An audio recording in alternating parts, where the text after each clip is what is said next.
요한계시록 제6장 1. 첫째 봉인됨 2. 둘째 봉인됨 3. 셋째 봉인됨 4. 넷째 봉인됨 5. 다섯째 봉인됨 6. 여섯째 봉인됨 1.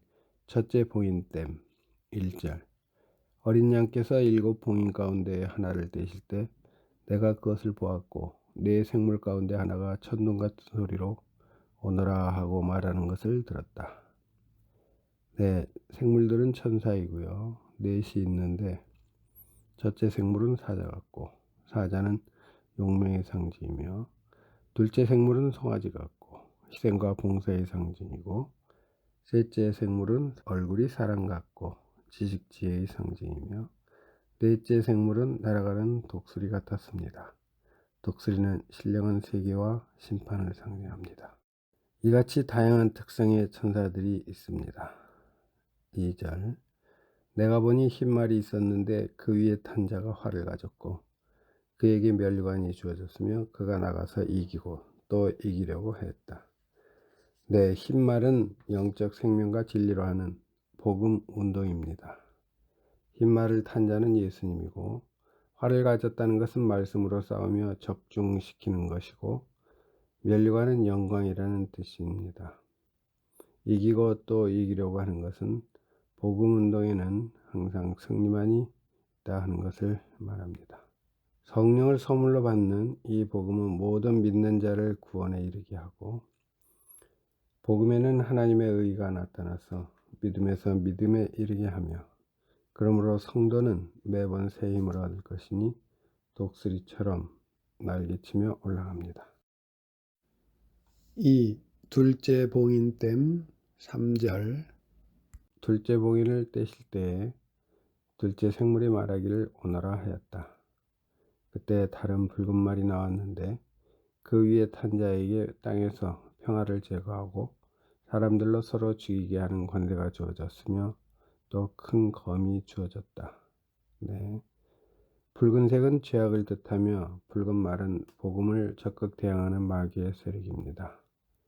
붉은 말 위에 탄 자, 마귀는 처음부터 살인자였고 진리 안에서 있지 않았으니 이는 진리가 그 안에 없습니다.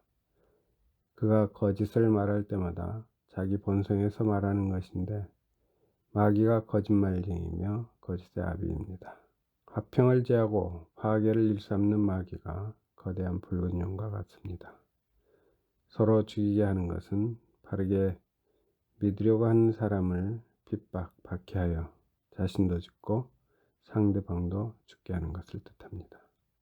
큰 검이 주어졌다는 것은 마귀가 생명길로 가는 사람들을 죽임으로써 살았다 하는 이름은 가졌으나 실상은 죽은 자로 삼기 위해 영생의 생명을 죽이는 것입니다.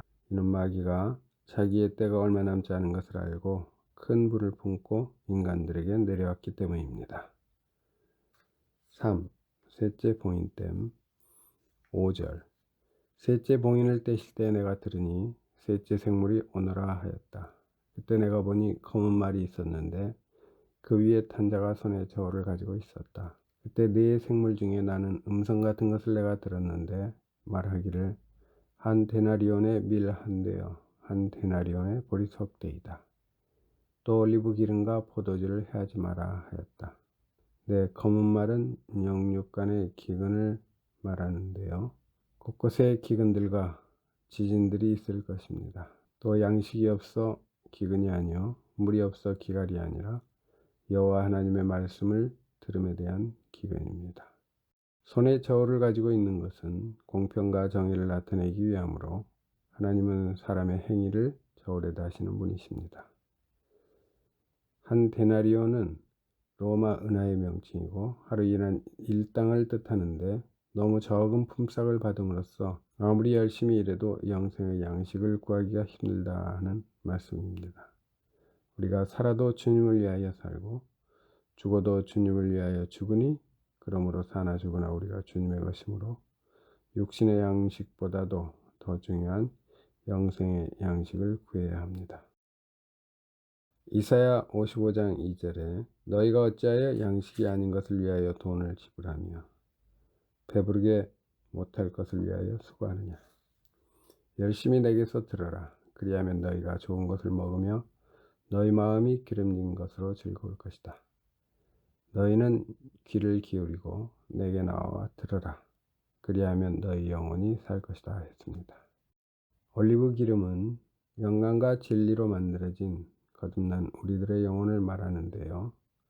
신랑 되신 예수님이 오시기를 고대하며 기다리는 슬기로운 자들은 자신들의 등과 함께 그릇에 기름을 가지고 간 것과 같이 영광과 진리의 기름 준비를 잘 해야 합니다. 포도주는 은혜입니다. 여호와 하나님은 태양이시고 방패이시며 여호와께서 은혜와 영광을 주시며 온전히 행하는 사람에게 복을 아낌없이 내려주십니다. 여호와는 긍휼히 여기시고 은혜로우시며 노하기를 더디하시며 은혜가 많으십니다. 여호와라는 뜻은 약속대로 이루어지시는 언약 성취의 하나님이라는 의미입니다. 4.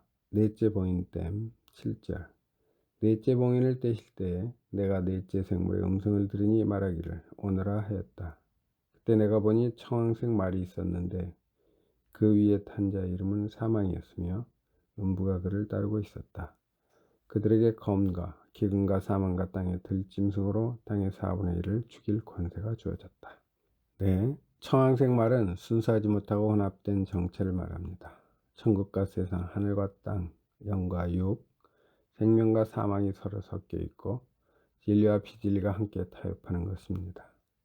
흰색과 검은색은 완연히 다르므로 구분하기가 매우 쉬운데 이 혼미혼합, 혼탕주의는 아닌 것 같기도 하며 같은 것 같기도 하여 이미 마귀의 계율에 넘어간 것입니다. 하나님의 말씀을 혼잡하게 하지 않는 것은 충성과 순전함이기 때문에 우리는 갓난아이들처럼 영적이고 순전한 젖을 사모하여야 합니다. 이는 우리가 이 젖으로 말미암아 구원에 이르도록 자라나야 하기 때문입니다. 그저 예는 예, 아니오는 아니오가 되도록 하여야 합니다. 이보다 지나치는 것은 악에서 나오는 것입니다. 땅에 들 짐승으로 땅의 4분의 1을 죽인다는 것은 하찮게 본다는 뜻으로서 약육 강식을 일삼는 세상 권세 잡은 자들이 성도를 핍박함으로 두려워 믿음의 생명세계를 많은 사람들이 떠남을 의미합니다. 성도는 세상의 소금입니다. 만일 소금이 그 맛을 잃으며 무엇으로 짜게 하겠습니까? 그것은 더 이상 아무 쓸모 없으므로 밖에 버려져 사람들에게 짓밟힐 뿐입니다. 말씀 때문에 사람들이 모욕하고 박해하며 거짓으로 성도를 대항하여 온갖 악담을 할 때 성도는 복되니 기뻐하고 즐거워해야 합니다. 하늘에서 상이 크기 때문입니다. 먼저 있던 선지자들을 이와 같이 받게 했었습니다. 5. 다섯째 봉인댐 9절. 다섯째 봉인을 떼실 때 내가 제단 아래에서 하나님의 말씀과 그들이 행한 증언 때문에 죽임을 당한 이들의 영혼을 보았는데 그들이 큰 소리로 외쳐 말하기를 거룩하고 참되신 대주제시여 언제까지 땅 위에 사는 자들을 심판하지 않고 저희의 피를 갚아주지 않으시렵니까 하니 그때 그들 각 사람에게 흰 두루마기가 주어졌으며 그들의 동료 종들과 형제들도 그들처럼 죽임을 당하여 수가 찰 때까지 잠시 동안 더 쉬라는 말씀을 들었다.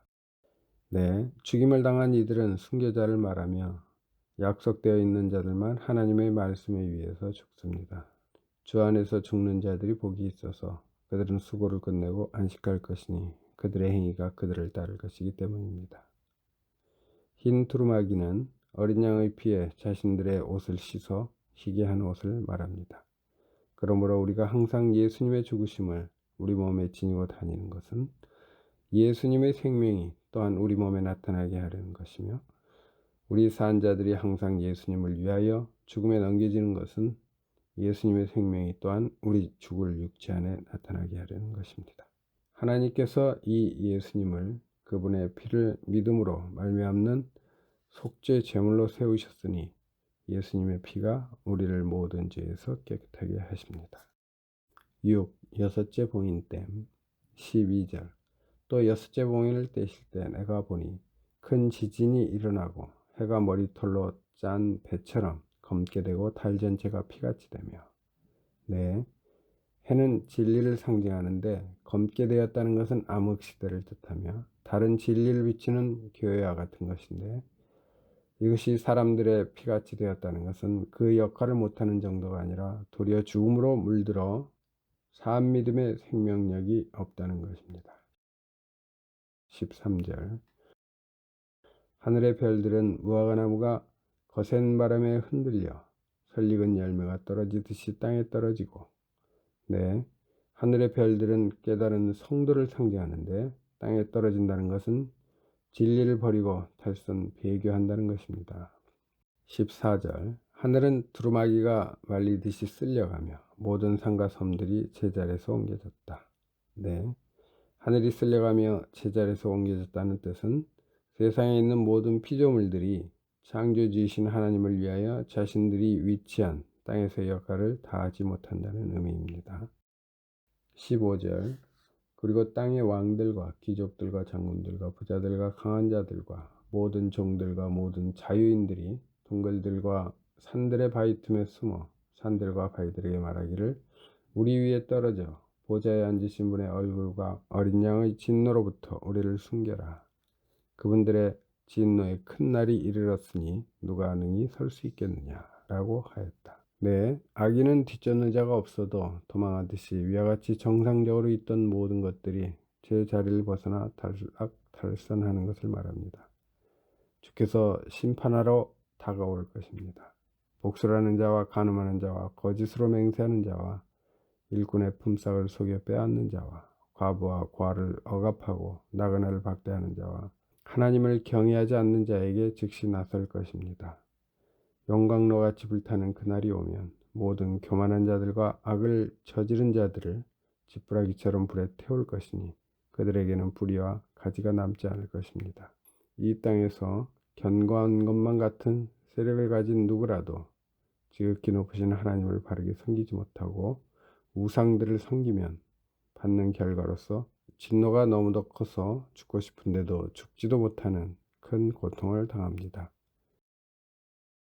이 모든 것들은 주님께서 말씀을 성취하시려는 것이니 세상의 창조 이래로 감추어진 것들을 드러내셨습니다. 결국 몸은 죽여도 영혼은 죽일 수 없는 자들을 두려워하지 말아야 합니다. 오히려 영혼과 몸을 능히 지옥에 멸망시킬 수 있는 분을 두려워해야 합니다.